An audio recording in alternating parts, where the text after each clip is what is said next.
He was an idealistic doctor, hungry for fame, who would champion one of the century's most infamous medical procedures.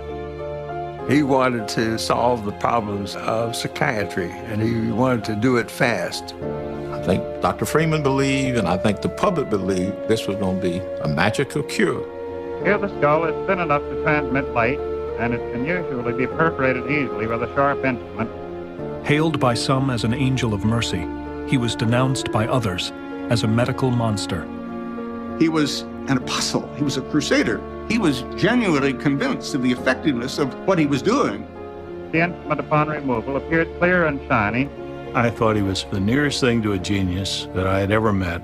I also thought he was crazy as hell. Hello, class of 2019-2020 and Miss Family. My name is Lemoy Augustus, and this is my iSearch project on Walter Freeman's transorbital lobotomy. To make this quick and easy to understand, I've taken about 33 years worth of information and shortened it to about 10 minutes with the aid of clips from 3 different documentary videos. My topic, lobotomy, came from a podcast I often listen to called Lore. The podcast tells dark and lesser-known tales from human history. For example, the story of how vampires and werewolves came to be, or in this case, the story of lobotomy. The next clip you're going to see is a video reproduction of the podcast, episode 6, titled Echoes. American physician Walter Jackson Freeman II imagined what can only be considered, well, unimaginable. He heard about the work of an Italian doctor who developed a technique to reach the brain through the eye sockets. This was the shortcut Freeman was looking for. By inserting a large needle into the skull through the eye socket, he would wiggle it to sever the nerves in the frontal lobe. He called the procedure the transorbital lobotomy. It was quick, it was cheap, and it was so simple that it could be performed in a doctor's office without the use of anesthesia. The clip you just saw explained what a lobotomy operation was like. However, to fully understand what a lobotomy operation was for, you first have to understand what mental institutions were like back in the 1930s to 40s.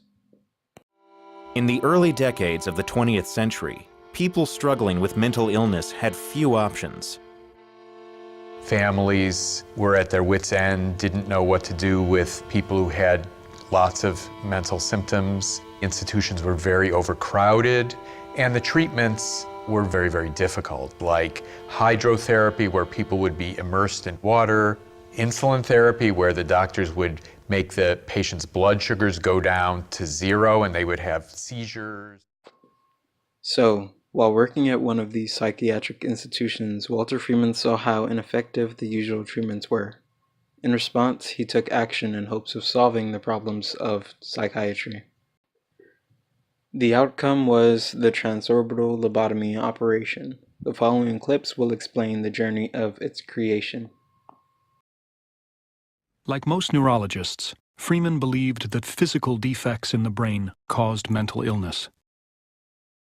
Scientists had already shown that the brain was made up of distinct regions, each controlling different physical, behavioral, and emotional reactions. One of the founders of modern psychosurgery was a Portuguese doctor named Antonio Igaz Moniz. In 1935, Moniz drilled several holes into a female patient's skull. The surgical procedure he was experimenting with would sever the nerves connecting the frontal lobe to the thalamus.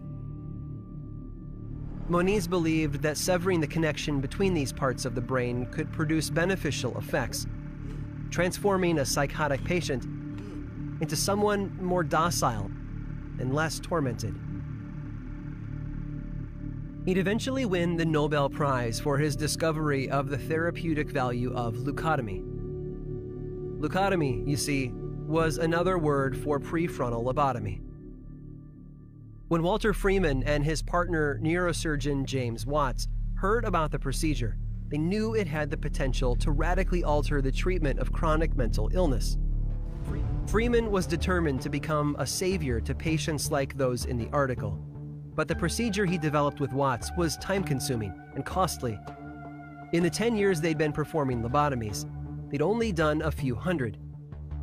If Freeman wanted to make a difference, he'd have to do thousands. He heard about the work of an Italian doctor who developed a technique to reach the brain through the eye sockets. This was the shortcut Freeman was looking for. The simpler approach to the frontal lobes through the roof of the orbit. Inspired by an ice pick from his kitchen drawer, Freeman would use a surgical pick to enter the brain through the patient's eye socket. He claimed that this could be done by anyone, anywhere, in a matter of minutes. It's now 1945, and Freeman has created his amazing new miracle surgery, but no one knows about it yet. The following clips will show you how he sold his lobotomy procedure to the public.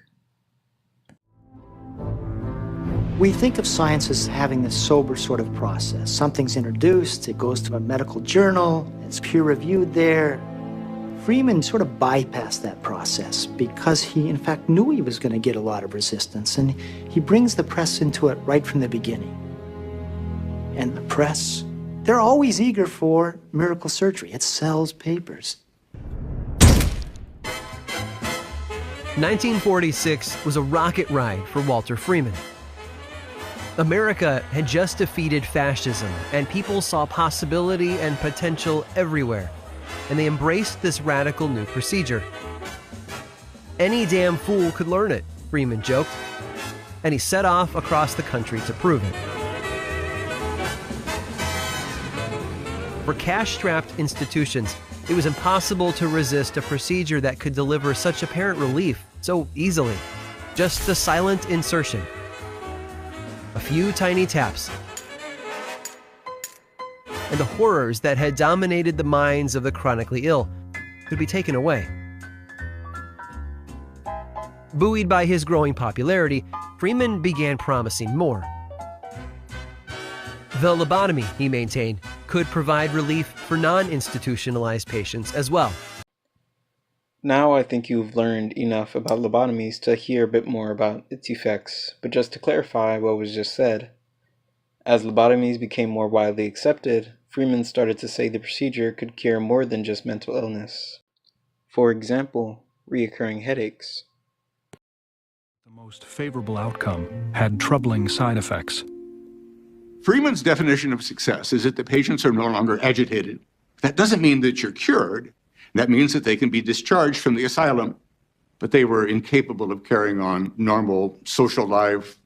They were usually demobilized and lacking in energy, and they were that on a permanent basis. After lobotomy, they would behave in a very childlike manner. They had to be retaught how to use the toilet, how to walk. Many lobotomy patients were very uninhibited. Many had problems with overeating. And so they were definitely not the same person who had received the operation. One of those patients was Anna Ruth Channels.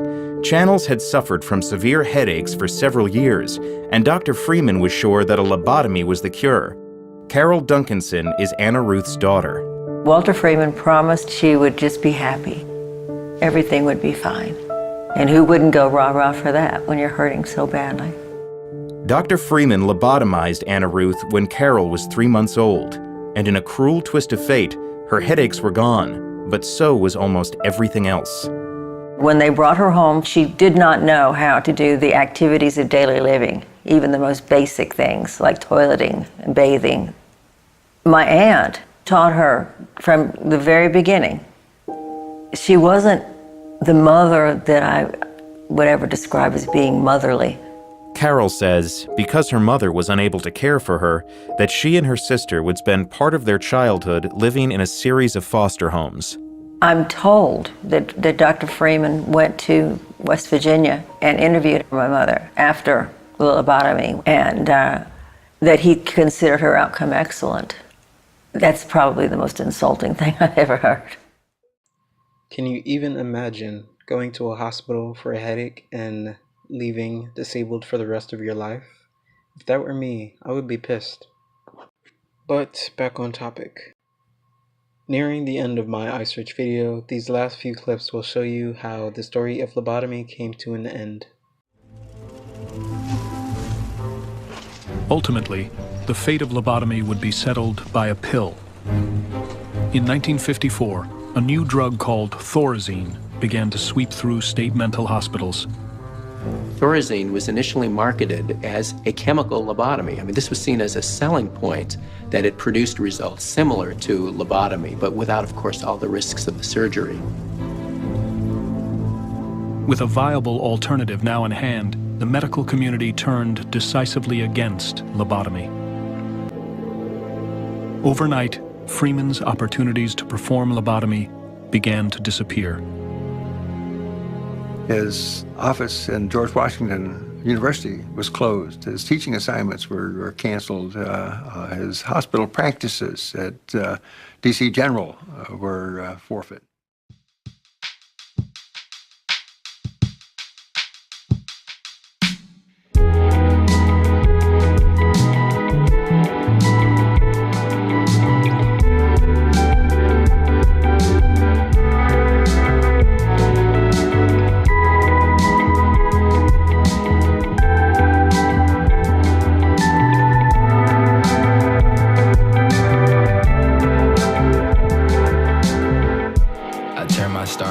To a star catcher, my visit nostalgia and chip my sanity.